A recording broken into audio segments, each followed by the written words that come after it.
ನಮಸ್ಕಾರ ಸ್ನೇಹಿತರೆ, ನಾನು ನಿಮ್ಮ ಪ್ರೀತಿಯ ದಿವ್ಯಾ ಹುಳ್ಗೋಳ್ ಲೈಫ್ ಕೋಚ್. ನನ್ನ 100 ದಿನಗಳ 100 ಕಥೆಯ ಸರಣಿಗೆ ಸ್ವಾಗತ. ನಾವು ಜೀವನದಲ್ಲಿ ಅಧಿಕವಾಗಿ ನೋವು ಅನುಭವಿಸೋದು ಯಾವ್ದ್ರಿಂದ? ಜೀವನದಲ್ಲಿ ಬರೋ ಸಮಸ್ಯೆಗಳಿಂದನಾ? ಅಲ್ಲ, ಅದನ್ನ ಹಿಡಿದಿಟ್ಕೊಂಡಿರೋ ಅಂತ ನಮ್ಮ ಮನಸ್ಥಿತಿಯಿಂದ. ಬನ್ನಿ ಇದರ ಬಗ್ಗೆ ಶ್ರೀಕೃಷ್ಣ ಹೇಳಿದಂತ ಒಂದು ಸಂದೇಶದ ಕಥೆಯನ್ನ ನಾನಿವತ್ತು ನಿಮ್ ಜೊತೆ ಹಂಚ್ಕೋತಿದ್ದೀನಿ. ಒಂದು ದಿನ ಬಲರಾಮ ಶ್ರೀಕೃಷ್ಣನ ಬಳಿ ಬರ್ತಾನೆ. ಅವನ ಮನಸ್ಸು ದುಃಖದಿಂದ ತುಂಬಿರುತ್ತೆ. ಅವನ ಕಣ್ಣಲ್ಲಿ ಏನೋ ಒಂದು ಬೇಜಾರು, ಸಂಕಟ ಕಾಣಿಸ್ತಿರುತ್ತೆ. ಅವನು ಕೃಷ್ಣನ ಬಳಿ ಹೇಳ್ತಾನೆ, ನನಗೆ ಹಲವಾರು ದಿನಗಳಿಂದ ಏನೋ ಮನಸ್ಸಿನ ಭಾರ, ದುಃಖ, ಯಾವುದು ಹೊಸ ವಿಚಾರಗಳು ಜೀವನದಲ್ಲಿ ಕೈಗೆತ್ಕೊಳ್ಳಿಕ್ಕೆ ದಿಕ್ಕೆ ತೋಚ್ತಿಲ್ಲ ಅಂತ ಹೇಳ್ತಾನೆ. ಇದನ್ನ ಕೇಳಿದಂತ ಶ್ರೀಕೃಷ್ಣ ಬಹಳ ಗಂಭೀರವಾಗಿ ಒಂದು ಕಲ್ಲನ್ನು ಅವನ ಕೈಗೆ ಕೊಟ್ಟು, ನಾ ಹೇಳುವಷ್ಟು ಹೊತ್ತು ನೀ ಈ ಕಲ್ಲನ್ನ ಹಿಡಿದಿಟ್ಕೋ ಅಂತ ಹೇಳಿ ಬಲರಾಮನ ಕೈಗೆ ಕೊಡ್ತಾನೆ. ಬಲರಾಮ ಕೂಡ ಅದನ್ನ ಸ್ವೀಕರಿಸಿ ಕೈಯಲ್ಲೇ ಇಟ್ಕೊಂಡಿರ್ತಾನೆ. ಹೀಗೆ ಸ್ವಲ್ಪ ಹೊತ್ತು ಕಳಿಯುತ್ತೆ, 10 ನಿಮಿಷ 30 ನಿಮಿಷ ಹೀಗೆ ಕಳಿಯುತ್ತೆ. ಬಲರಾಮನ ಕೈ ಸ್ವಲ್ಪ ಮಟ್ಟಿಗೆ ನೋವಲಿಕ್ಕೆ ಶುರು ಆಗುತ್ತೆ. ಕೃಷ್ಣನ್ನ ಪ್ರಶ್ನಿಸ್ತಾನೆ, ಕೃಷ್ಣ ಏನ್ ಮಾಡ್ಲಿಕ್ಕೆ ಹೊರಟಿದ್ಯಾ?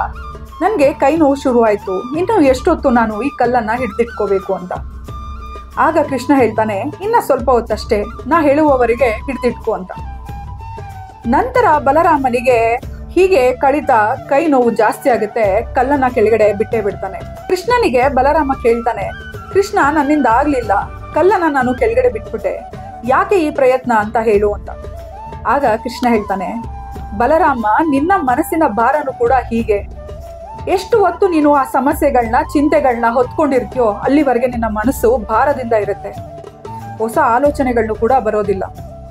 ಯಾವಾಗ ನಿನ್ನ ಕೈ ನೋವಾಯ್ತು ಅಂತ ಹೇಳಿ ಕಲ್ಲನ್ನ ಕೆಳಗಡೆ ಬಿಟ್ಟಿಯೋ, ಹಾಗೆ ನಿನ್ನ ಮನಸ್ಸು ಭಾರ ಆಗಿದ ಕೂಡಲೇ ಆ ಸಮಸ್ಯೆಗಳನ್ನ ಬಿಟ್ರೆ ನಿನ್ನ ಮನಸ್ಸು ಹಗುರ ಆಗುತ್ತೆ ಅಂತ ಹೇಳ್ತಾನೆ.